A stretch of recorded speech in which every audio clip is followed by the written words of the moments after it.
حضرت علی کرم اللہ وجہ دشمن کی عزت سے محفوظ نہ رہ سکے، یہاں تک کہ ابن ملجم نے زہر پلائی ہوئی تلوار سے آپ پر ایسی ضرب لگائی کہ آپ کا انتقال ہو گیا، مگر شہید ہونے سے پہلے ملجم کو گرفتار کر لیا گیا اور آپ کے سامنے حاضر کیا گیا۔ اس کے شکل و صورت کو دیکھتے ہی آپ نے حکم دیا کہ مقتول سے پہلے قاتل کی پیاس بجھائی جائے۔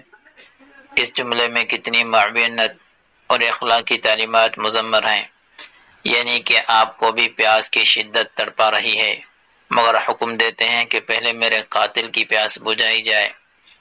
آپ کے اس اخلاق سے ملجم بہت شرمندہ ہوا۔ اس کے بعد ابن ملجم کے حق میں اپنے بیٹے کو وصیت کی۔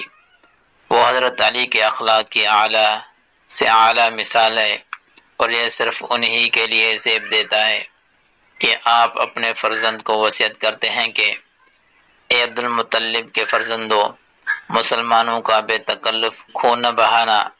تم کہو گے کہ امیر المؤمنین قتل کر دیے گئے، مگر خبردار، سوائے میرے قاتل کے کسی کو قتل نہ کرنا۔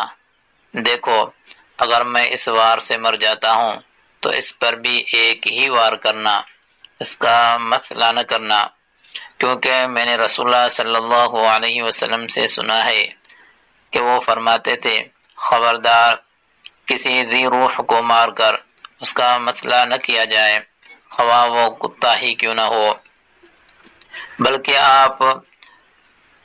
بلکہ آپ نے اس بات پر بھی زور دیا کہ اس کے ساتھ حسن سلوک کا معاملہ کیا جائے۔